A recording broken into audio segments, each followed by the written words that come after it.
We are a non-creedal, religiously liberal faith tradition.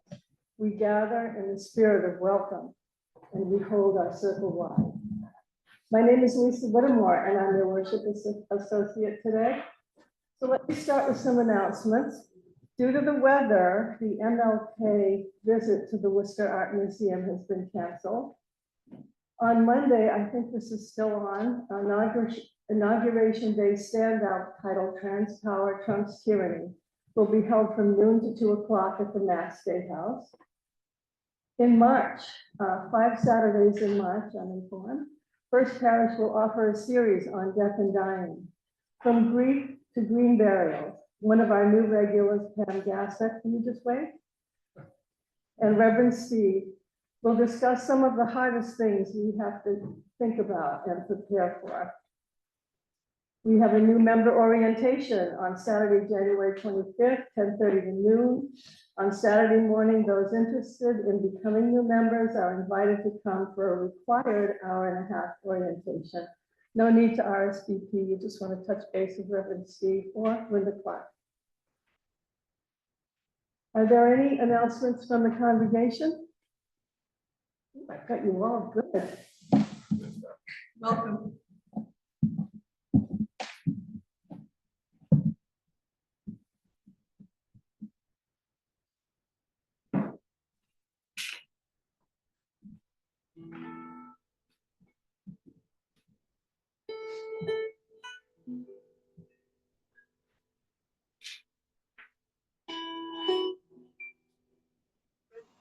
In Gaza to begin.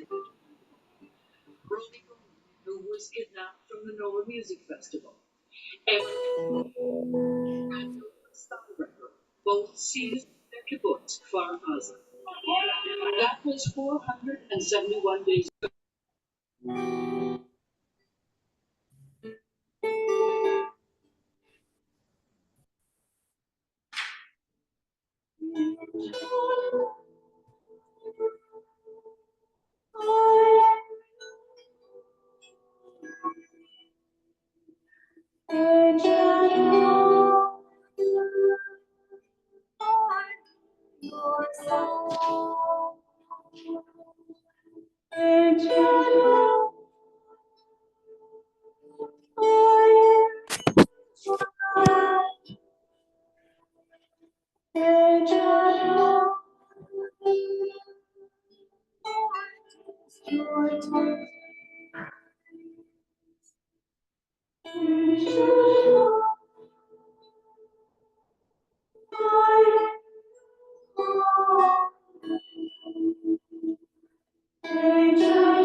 Our Unitarian Universalist churches are dedicated to the proposition that beyond all our differences, beneath all our diversity, there is a unity that binds us and makes us one. We pause in silent witness to this unity.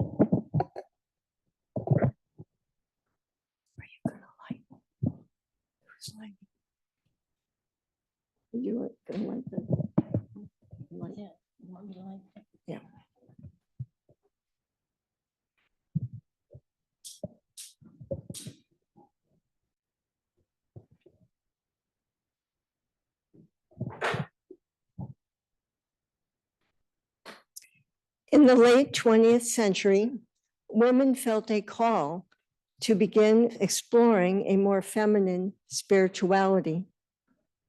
We studied cultures where women had been lifted up and speculated about the change that might be possible for all if women had a greater voice. The goddess suggested that before we tried to change the world, we should take a good look at ourselves so that we could grow and wisely use our power. Today, we will offer glimpses of our journey from the perspective of 3 women of our church, along with the powerful vehicle of women's poetry.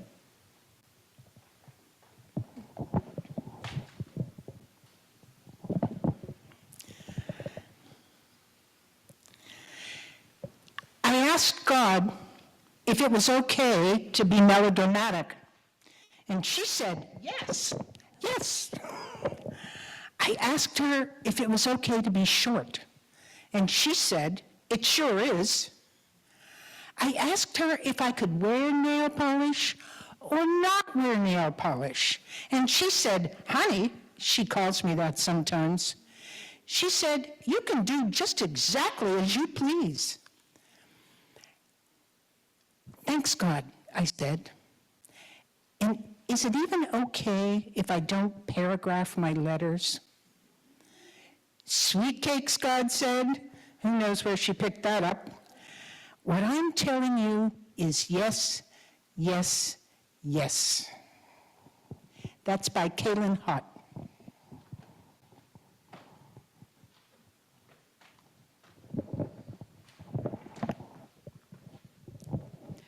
Caroline, Renee, and I all agreed that this hymn speaks to the wonder that we felt as we embarked on our Sacred Cakes journey together. We were reimagining ourselves with goddesses as role models. Please open the silver hymnal to number 205.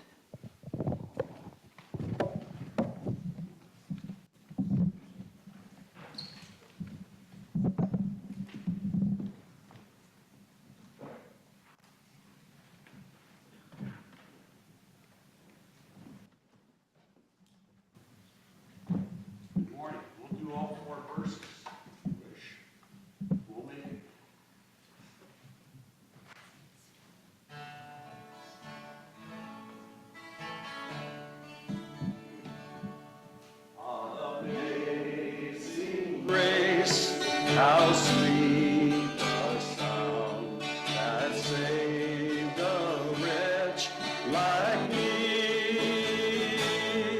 I once was lost, but now I'm found.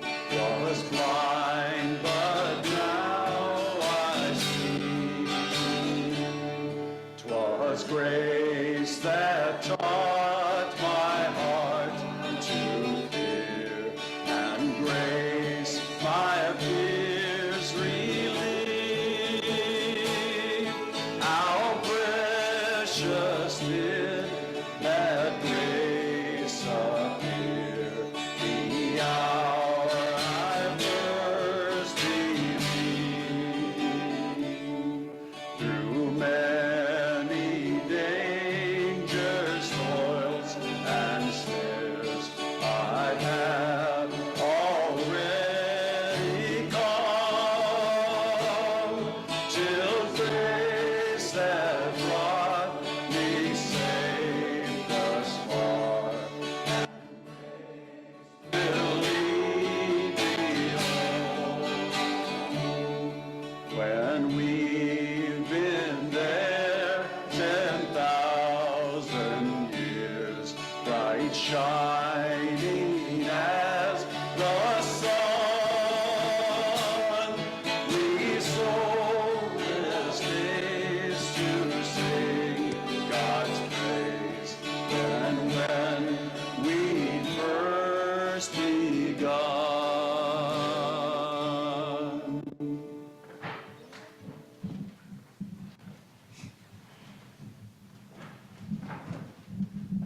To reimagine ourselves, we had to take a second look at the familiar.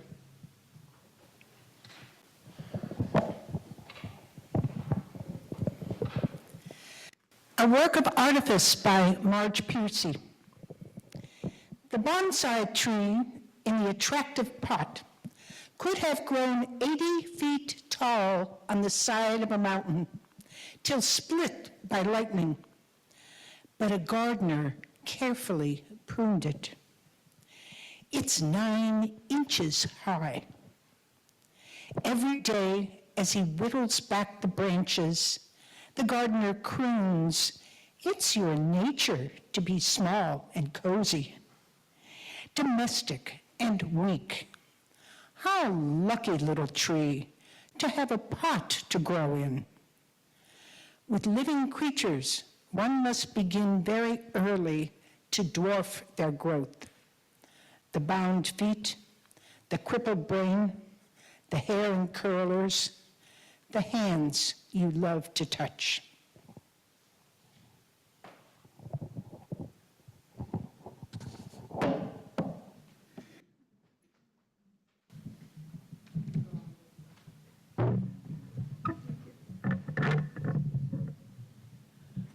This is the time in our service when we come forward and share significant passages in our lives.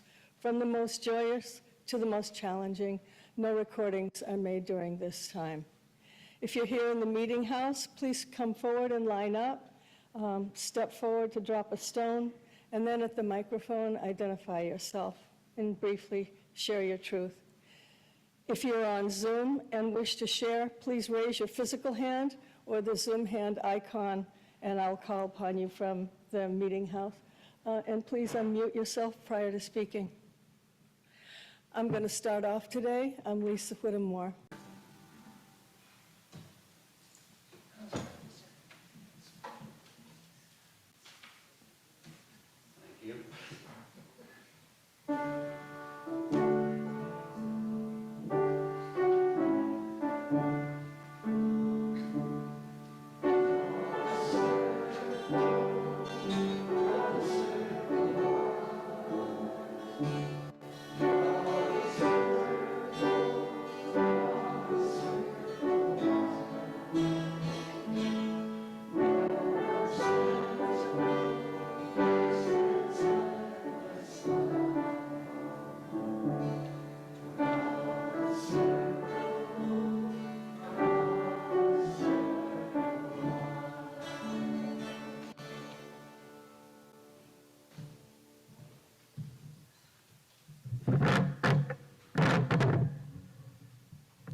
This is the time where we increase our generosity and our holdings in the church by our wonderful members of our congregation. Our financial offering each week is shared between the general operating fund and a designated nonprofit organization.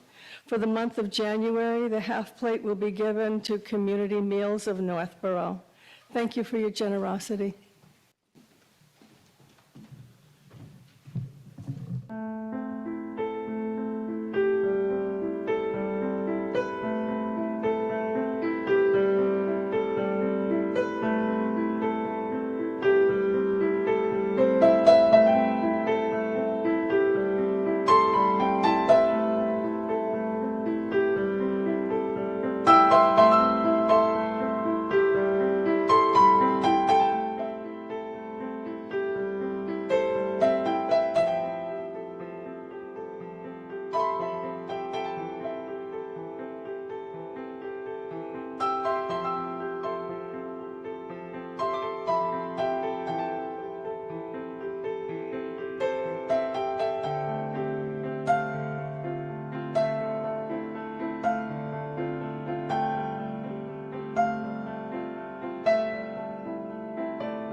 One of the powerful gifts we experienced as part of the Cakes group was the comfort and strength we took from each other as we evolved.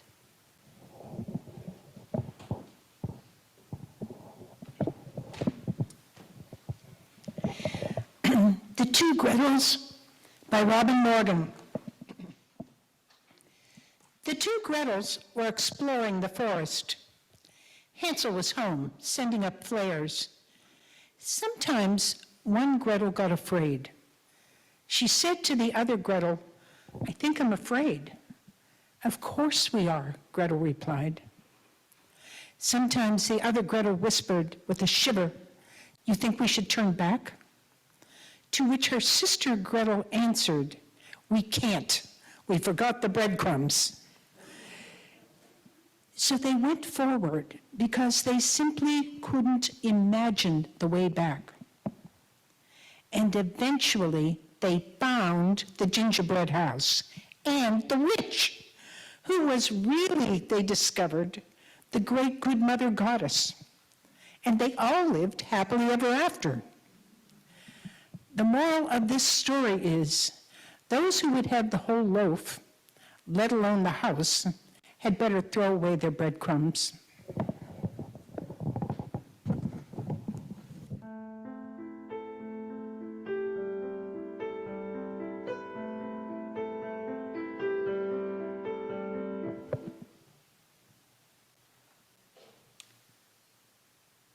We held each other's hands. We left behind our breadcrumbs, and we began rethinking some of the old stereotypes and advice. Please join in the following hymn from our silver hymn book that reflects the growing feminine influence in sacred church service and perspective. Stand as you are able and join us for hymn 212.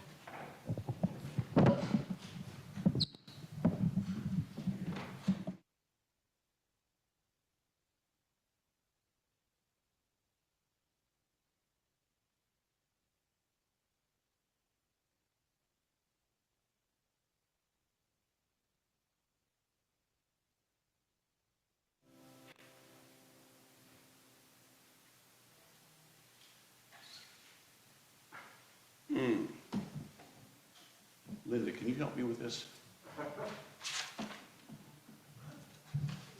So I had a version of it with the chords on it. They're not on there now. I'm not real familiar with this.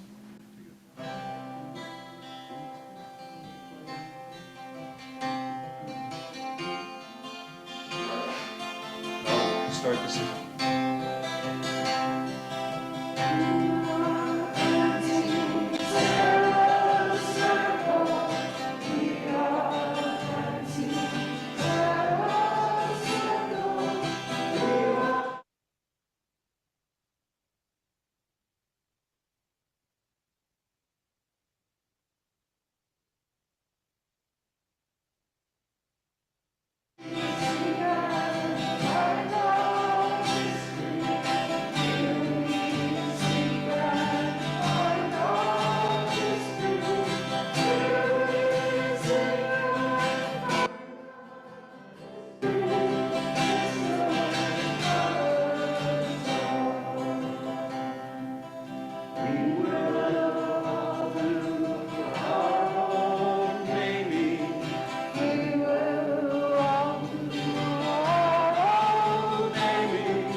The three of us are now going to share with you sort of our personal stories in learning and exploring the feminine spirituality.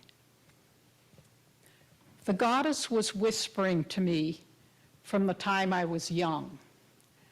I just didn't really hear because I was being raised in a patriarchal culture.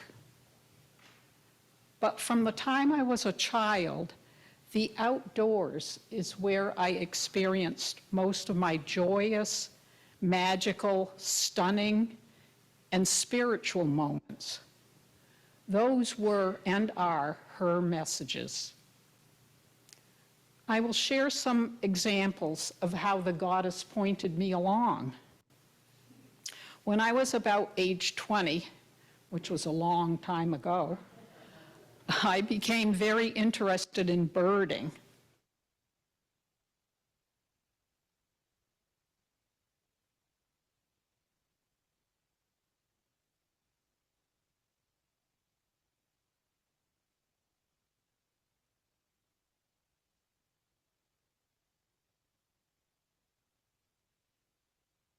Characterized by caretaking, healing, nurturing.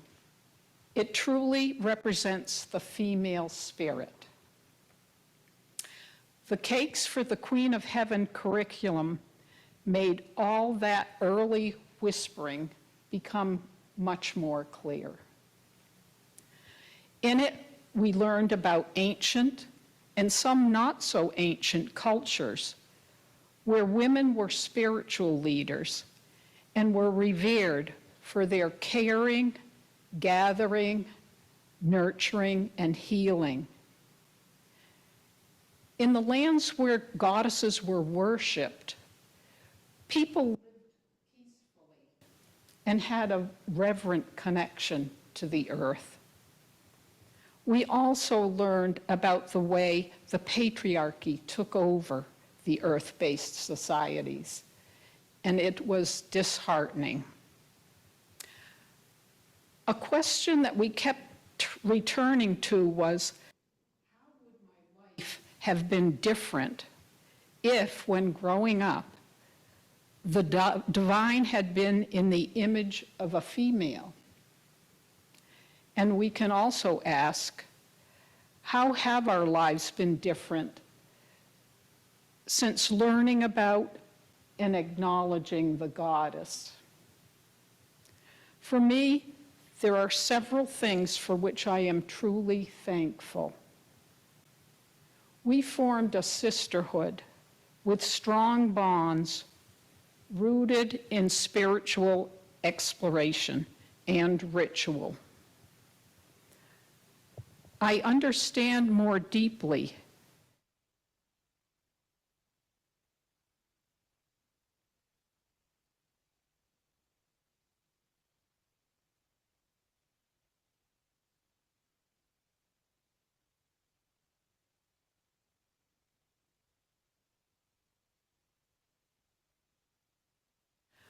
I stand up for and value women's work, and therefore am proud of what I do as a woman and value the work of other girls and women. I truly found a new path in the world. There are three aspects to the goddess: the maiden, the mother, and the crone. When we started the Cakes curriculum, most of us were mothers. As time went on, we aged. And we became crones. We decided as individuals when we had made that transition. And as a group, we held a croning ceremony for each woman. It was very empowering. These ceremonies were high points in our sisterhood. And last year, we had a reunion of longtime members of the Cakes group.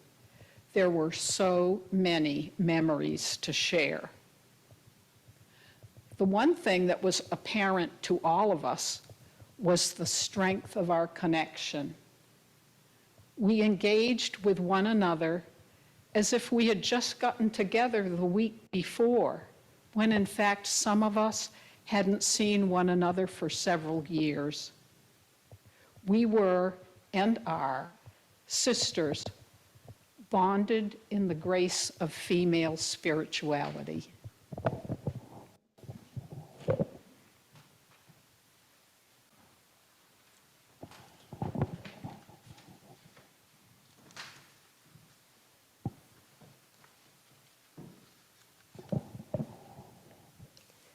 When I first came to First Parish, I was seeking some healing energy to get me over a personal grief. Soon after, the women of the church formed a women's group, Cakes for the Queen of Heaven, and I joined. We read and discussed many women's amazing and enlightening books. I found new insights and encouragement for developing more strength and confidence in dealing with daily life and its challenges. And as the years passed, I have been connected with wise women and ideas that have been hints of my connection to the spirit of my being. As a child, I knew an elderly woman, Aunt Jo, who was not a relative. She said that she was my father's mother in a previous life. I did not question or dismiss what she said, but I did not think about it much until my very own real experience as an adult that connected chronic pain in my neck with a traumatic event that had happened in a previous lifetime. After making that realization, which led to a release of my chronic pain, now I too believe in reincarnation. Aunt Jo, who called herself a masseuse, also introduced me to energetic bodywork. As a young child, I was invited to climb up on her massage table and receive a brief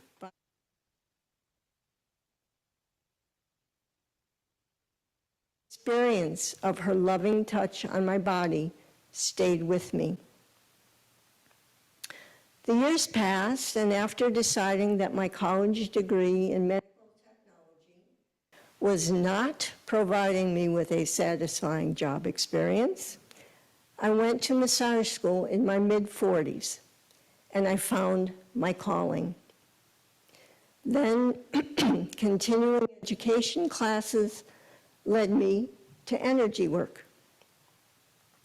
I was helped by the instructors and also more experienced fellow therapists to learn to truly connect with my clients and read their body's energy patterns.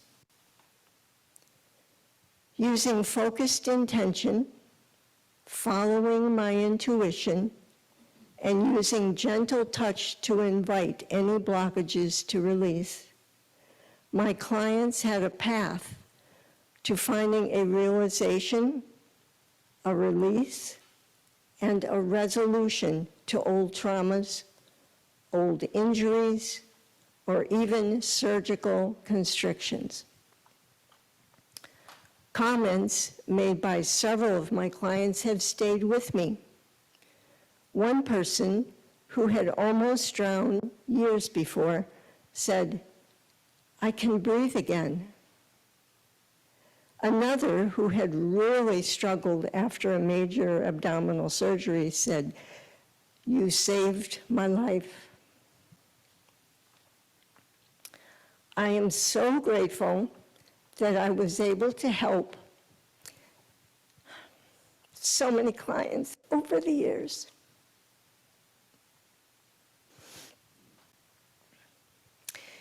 It also opened me up to a new commitment of taking care of my own body. Healthy eating, staying active, mindful showers, and thanking my body for getting me through particularly challenging days.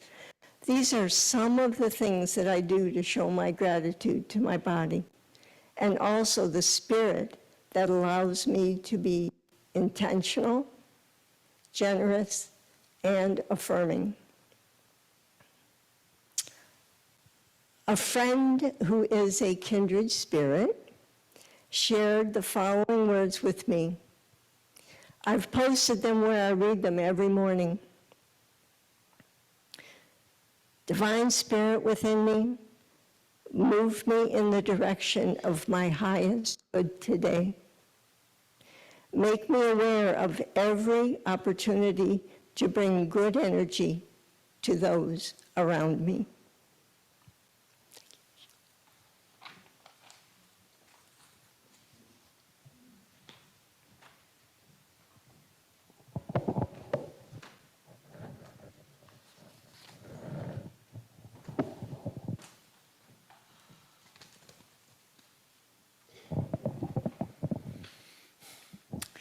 I began studying astrology in my teens. The circle, the four elements, the four directions are features of astrology that became familiar to me. While I found that knowledge fascinating, I didn't feel pertinent to my growth, my responsibilities, or my daily decisions. With few exceptions, people around me weren't talking about astrology. Many people scoffed at it. But my brain still had plenty of room back in those days, and I remained interested. I was a voracious reader. At an early age, I recognized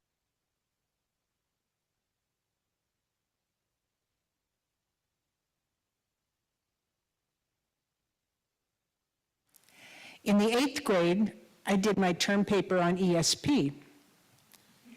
After college, I had a friend in New York who introduced me to Edgar Cayce. I continued to tend my hidden garden in bits and pieces. Fast forward to the 1980s. Married, 2 children, living far from my home and family in Pennsylvania. I was studying and working part-time at Framingham State toward teaching certification in math and English. I shared some thoughts and writing in an English class about Moby Dick. And one of my classmates said to me, "You sound a lot like some of the women at my church," which happened to be the UU Church of Framingham. "They're reading a book by Starhawk," she said, called The Spiral Dance. On the next term break, I picked up the book. Oh my God, I thought, there are other witches. I took a step out of the closet, and everything began falling into place. I remember noticing I could tell the moon sign in the morning by the traffic on my way to work. My husband decided to attend a Northboro church with my daughter, who wanted to go to church like her friends, and I visited First Parish Church at the end of the term. I immediately noticed the carvings above the altar, and I thought, they might take me. Renee Peace, my daughter's RE teacher, convinced me to attend a cakes meeting. I kept coming back to women who to this day feel like my sisters. We drew strength and inspiration from ritual. Ritual helped me weave things together I had always known into my personal vision of the interconnected web of all existence. Z. Budapest wrote, "The purpose of ritual is to wake up the old mind in us, to put it to work. The old ones inside us, the collective unconscious, the many lives, the different eternal parts, the senses and parts of the brain that have been ignored. Those parts do not speak English. They do not care about television, but they do understand candlelight and colors. They do understand nature. My experiences with the Cakes women merged the outer and inner pieces of my life and dramatically increased my courage. Ideas like the 4 elements, the 4 directions, the phases of the moon, the circle of the year, as well as many more that had lain buried inside me, emerged into an experience of myself, the world, and the universe that finally made complete sense to me.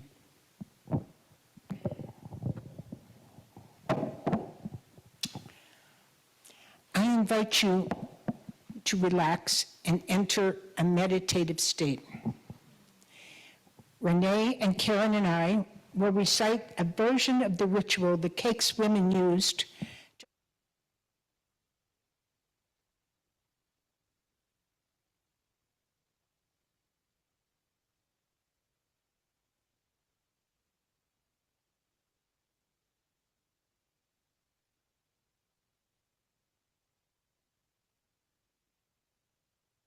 support each other.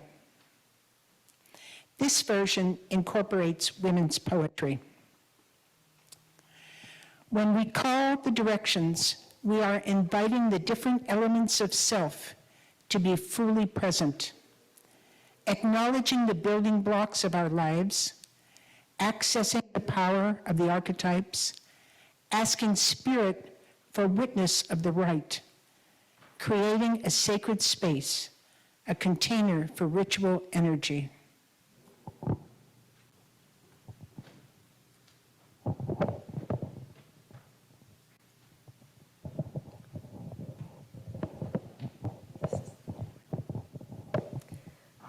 The element air is the source of intuition, imagination, innovation, courage, principle, and wisdom.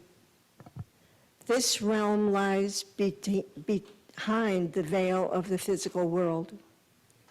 Everything that comes to being in the world of form first exists as an idea in the realm of air.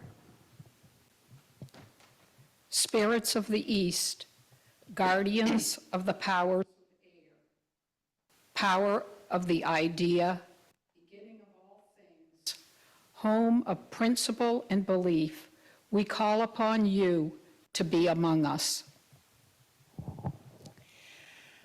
Denise Levertov, we have only begun to imagine justice and mercy, only begun to envision how it might be to live as siblings with beast and flower, not as oppressors. Margaret Fuller, I walk over the burning plowshares and they sear my feet, yet nothing but the truth will do.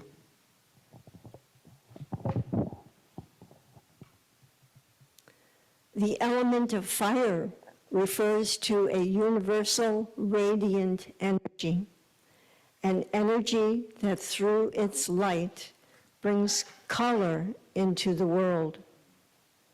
Fire exemplifies excitement, enthusiasm, and direct honesty.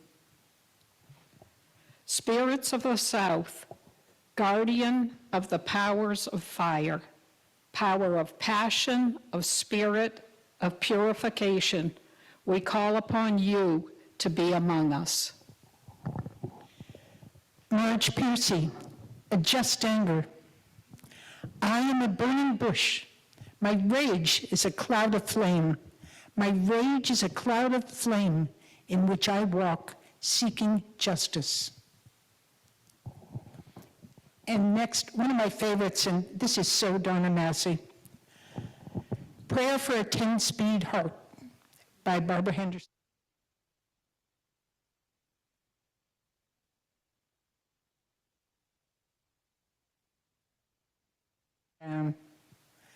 Let there be flatland too, And into that glittering place, let me stretch with the heart of a lover at full speed, blind and intent.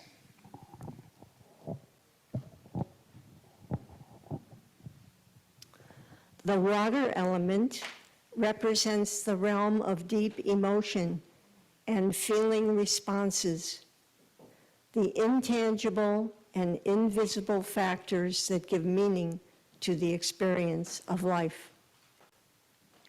Spirits of the West, guardians of the power of water, power of emotion, of the unseen realm of meaning, we call upon you to be among us. Tess Gallagher, clearly a little permission is a dangerous thing. But when you hug someone, you want it to be a masterpiece of connection. Denise Levertov, don't say there is no water. That fountain is there among its scalloped green and gray stones. It's still there and always there.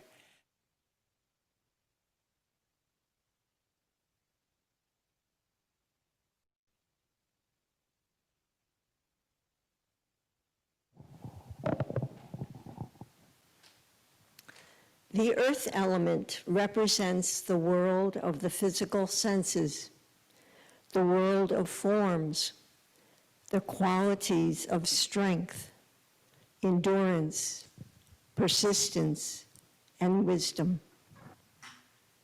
Spirits of the North, guardians of the powers of the earth, power of physical manifestation, of time, of enduring work, we call upon you to be among us.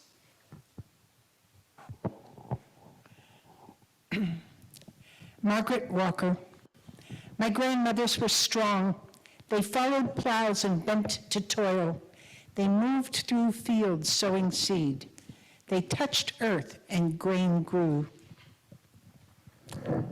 Marge Piercy, I love people who harness themselves, an ox to a heavy cart, who pull like water buffalo with massive patience, who strain in the mud and the muck to move things forward, who do what has to be done again and again. Divine Spirit, beyond all comprehension, we acknowledge you at the center of all that is and ever will be, and ask that you be present with us. So my notes now say that if there's time, we will have a dialogue. And for anyone who's not familiar with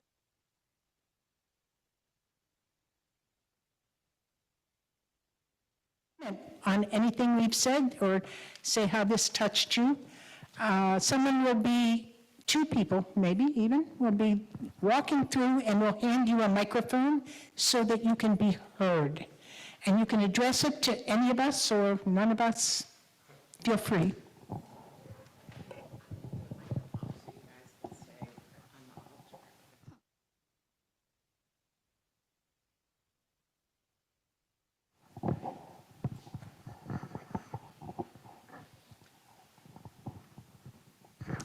I really appreciate this service. It was great.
Well, I congratulate you.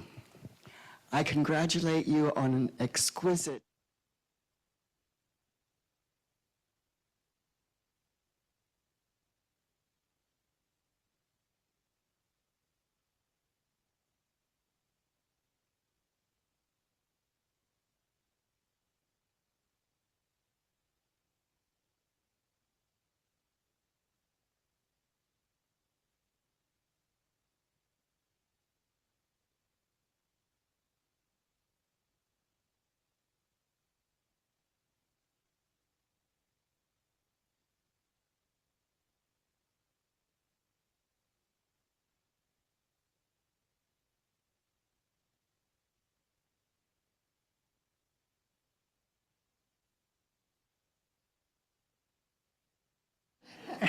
I said, we don't ever talk about you. We're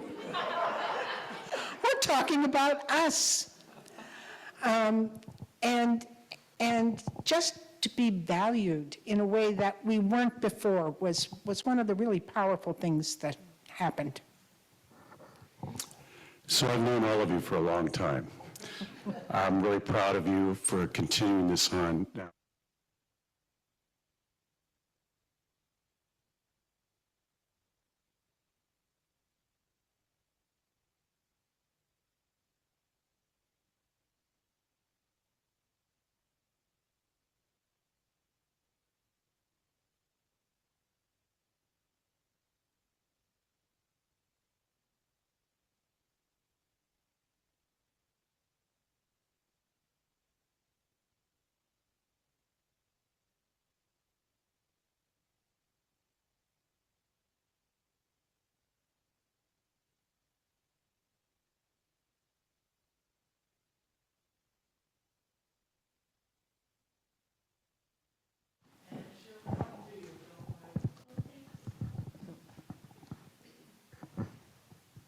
Oh, I love this service today. Thank you, ladies. It's very refreshing, and I had to close my eyes. I just went to another place, and I just want to share.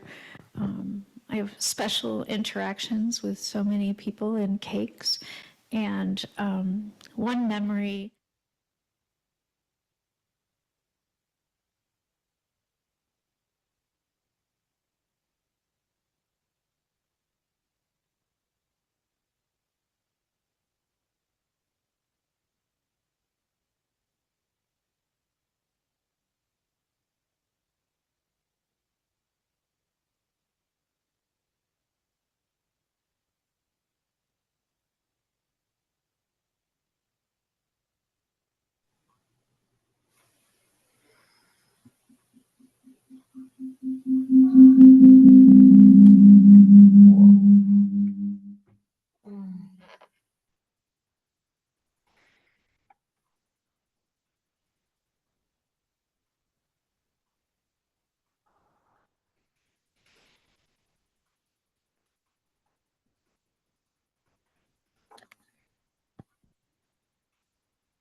Yeah, thank you. That was beautiful what you were saying. And it brought to mind, since we had talked about the death series that's coming up, I'm trained as a end-of-life or death doula, and I was reminded of the role that women play as doulas in history. So most of the time they were known as birth doulas. So women, servants, the word doula actually means a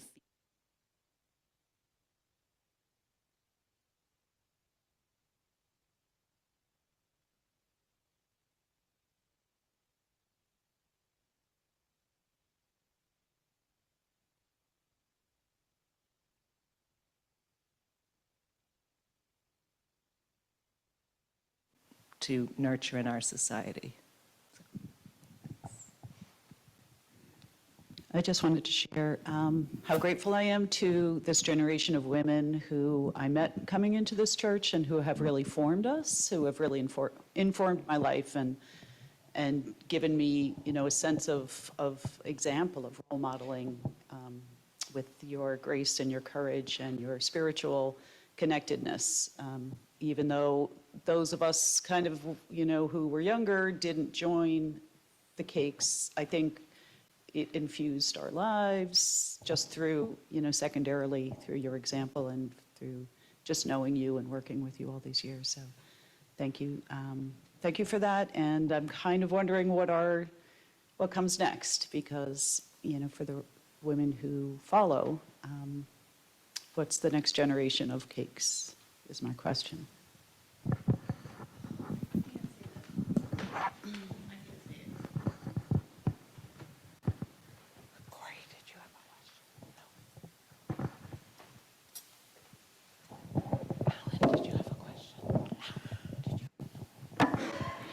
I guess I'll just add one final little thought. I've been in a group recently, and it was an all-women's group, and it was interesting because it was on Zoom without any, with everybody's pictures off, so we never saw one another. And it's been sort of it's a writing group, but it's sort of a very deep writing group. And then unexpectedly, there was an introduction to a man to the group. And it was so interesting for me how I reacted to that, because I found that there have been so few spaces for women's voices, and just hearing a man's voice enter into that space, I had a lot of sort of internal reaction to that. And I too, like everyone has shared, have been really grateful for all of your voices within this church and all of the many ways that you've contributed to the life of this church and to the nurturing of the congregants within this church. And just want to say thank you to each of you. I have just a brief comment to make about that. I think that Renee and Karen have done a fantastic job of modeling what we did and still trying to keep that alive. But I also feel deeply that every generation has to do that for themselves. And I encourage that among all women.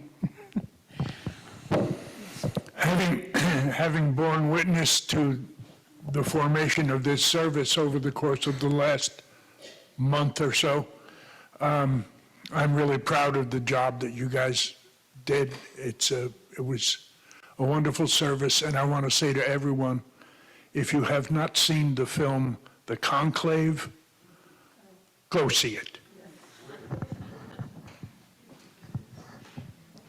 Carrie, did you have a?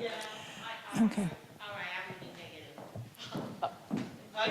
You're going to be contrarian. I'm going to be contrarian because I feel like, everyone has a spirit, and I don't want to leave out the men that are here. Thank you. I would like to personally thank the elementals who attended our session. If you would like to stay, feel free, but you are also free to leave. Thank you.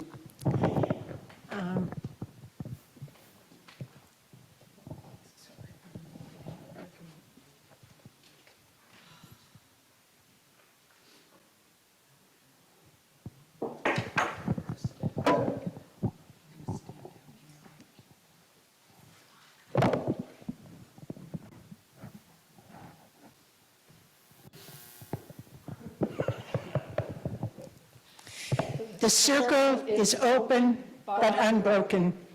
May the peace of the goddess go in your hearts. Merry meet, and merry part, and merry meet again. Blessed be.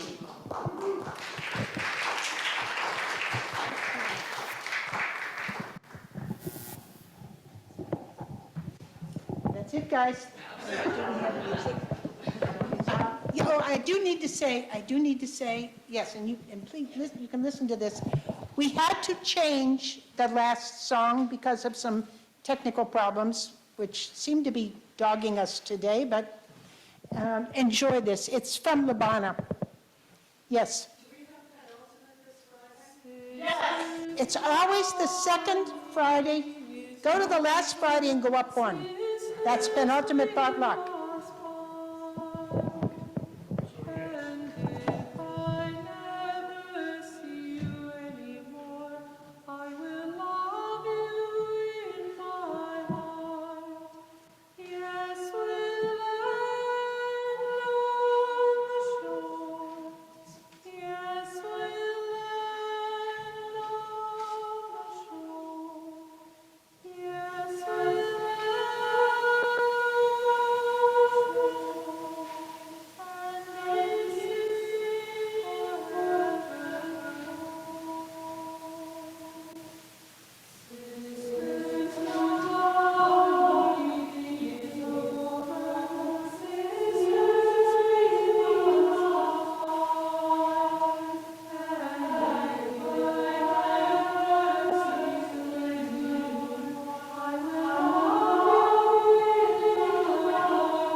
Please join us for coffee hour next door.